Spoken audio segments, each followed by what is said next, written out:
Welcome to the Nifty Noon podcast. This week, we're doing one of our deep dives. We're looking at the crypto market, specifically that really fascinating period from June 23rd to the 27th, 2025. We've got a great market briefing document, plus, our own daily Nifty Noon updates from that week.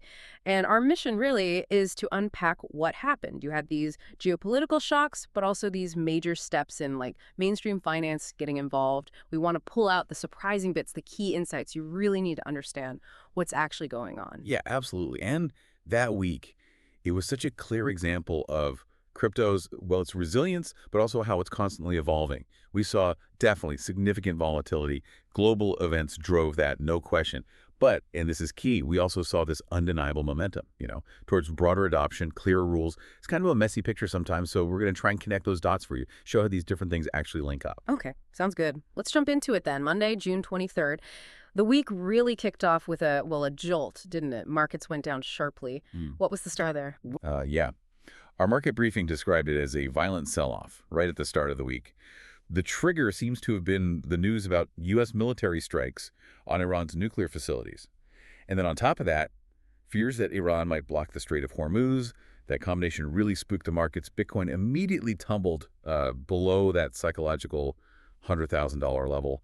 First time since May, apparently. Wow. Yeah, and the fallout was pretty big. Over about 24 hours, more than $595 million in bullish leveraged positions. Basically, big bets on prices going up. They got wiped out. Hit Ether and Bitcoin traders pretty hard. Okay, so a classic risk-off situation then. Geopolitics get scary, risky assets get sold. Exactly. But what's really interesting, our Nifty Noon update from that same day, June 23rd, mentioned something totally different happening almost in parallel. How do those two things fit together? The fear and something else? That's the fascinating part, isn't it? It really shows the complexity here. So despite that immediate panic, that short-term fear driving prices down, we saw this major long-term bullish signal emerge. Texas Governor Greg Abbott, he actually signed a bill, officially created the Texas Strategic Bitcoin Reserve. A state Bitcoin reserve. Yeah, it makes Texas the first U.S. state to actually commit public funds to hold Bitcoin. They're framing it as a, quote, long-term strategic asset to hedge against inflation. Huh. So panic selling in the market, but a government buying for the long haul on the same day. Precisely. It's that dual nature, right? Yeah. It reacts like a risk asset short term, but it's also seen as this strategic long-term store of value by some pretty significant players. Understanding the duality is, I think, crucial. Okay, quite a start to the week. Let's move to Tuesday, June 24th. Our Nifty Noon of 8 flagged, a massive move from a Fortune 500 company, Fiserv. This is where things get really interesting on the adoption front, yeah. Oh, absolutely. This Fiserv news is a big deal. They're a huge payments processor kind of behind the scenes for many people, and they announced they're launching their own U.S. dollar stablecoin. It's called FIUSD, and they're building it on the Solana blockchain. Solana, okay. And this isn't just a small test run. No, not at all. The scale is what's impressive. Fiserv is aiming to offer FIUSD to its network, which includes something like 10,000 financial institutions. 10,000. And potentially 6 million merchant locations. 6 million. That's enormous reach. How are they planning to integrate that? I mean, are they trying to just bypass banks? Well, that's where their strategy is quite smart. According to the briefing, they're taking a very bank-friendly approach. They're building in tools for compliance, fraud detection, risk monitoring. Yeah. All the stuff banks need. Okay. So integrating, not disrupting. Exactly. Making it easy for existing institutions to plug it in. Plus, and this is another key bit, they're partnering with PayPal. The idea is to make FIUSD work seamlessly with PayPal's stablecoin, PYUSD. No, interesting. Interoperability. Right. Could make cross-border payments, things like that, much smoother. It's a really clear sign of traditional finance, not just testing the waters, but making serious strategic moves into digital assets. Yeah, embedding it rather than fighting it. Makes sense. Okay, so from stablecoins integrating into TradFi, let's switch gears. NFTs. Now, the NFT lending market overall has had a really rough time. Our update from Wednesday, June 25th, showed volumes were way down, like 97% off their peak.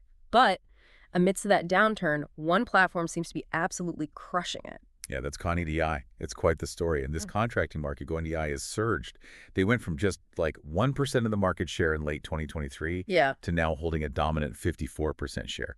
They've basically taken over from the previous leaders. 54%. In a shrinking market, what's their secret sauce? What did they do right when others were struggling? Well, it seems to be a combination of things. The Nifty Noon update highlighted their focus on a really user-friendly interface. Yeah. That always helps adoption. They also brought in innovative features, like instant refinancing options for loans, which adds flexibility.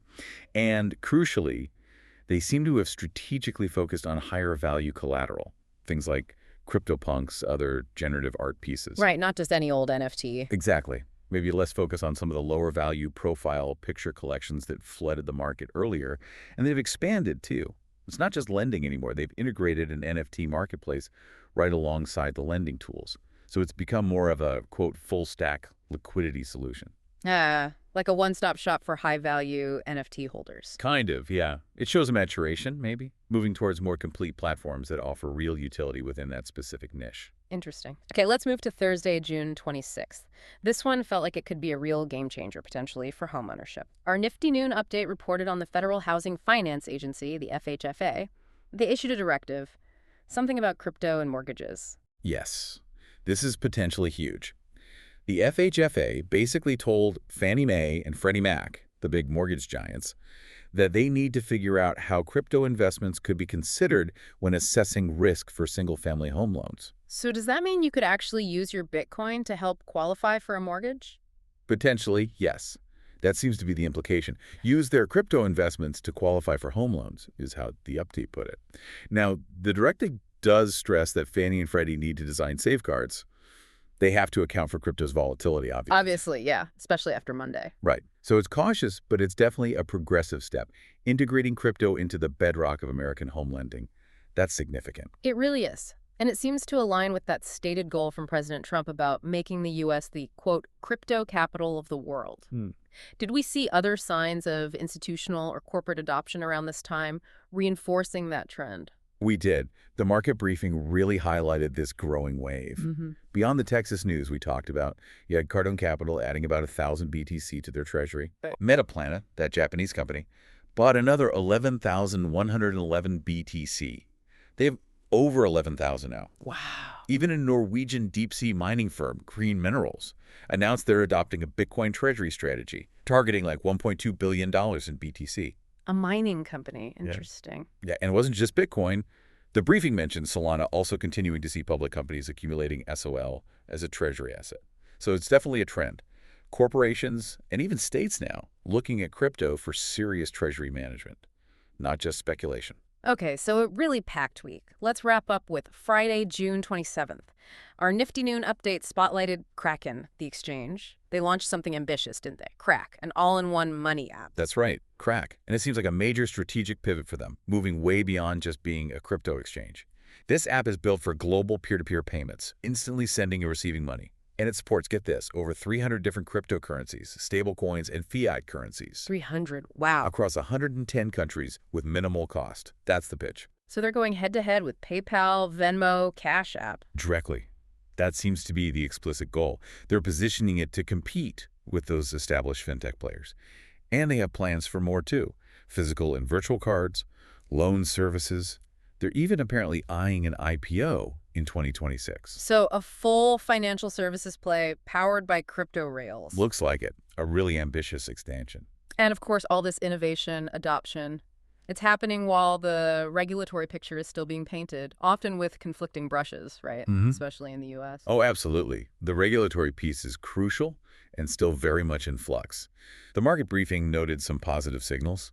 Senate Banking Chair Tim Scott and Senator Loomis announced a clear timeline for comprehensive crypto legislation, aiming for a draft bill before the August recess. Okay, that's progress, potentially. Yeah, and internationally, you saw Kraken and Coinbase getting their MiCA licenses in Europe. Yeah. That's that big EU regulatory framework. Shows they're complying with strict standards elsewhere.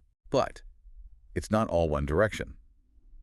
The briefing also mentioned reports that the U.S. government itself has some kind of accumulation plan to buy Bitcoin. Like Texas, but federal. Kind of implies that, yeah.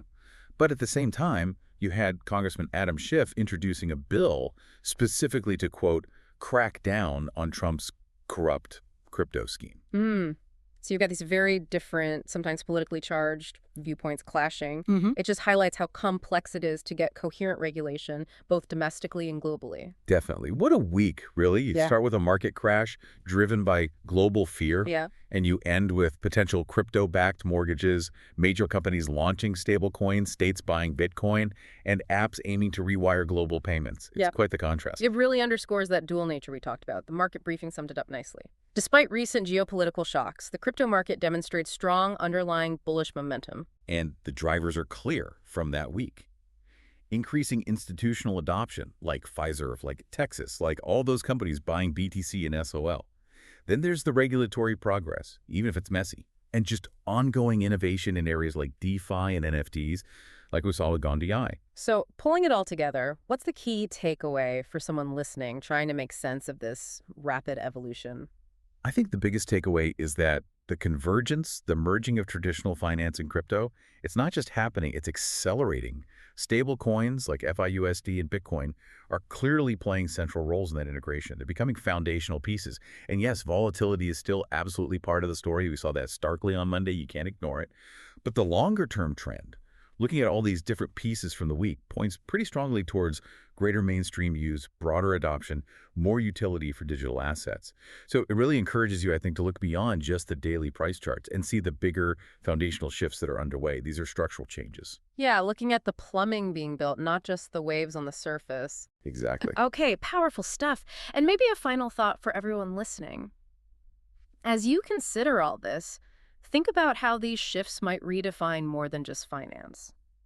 Could we see Bitcoin or similar assets truly become part of national economic strategy for more countries, the way Texas is starting to explore? It's a pretty wild thought, but maybe not so far-fetched anymore. Well, thank you so much for breaking all that down. My pleasure. And thank you for joining us on this deep dive. If you found this useful, please do follow our X profile for those daily updates and subscribe to our newsletter over on Substack.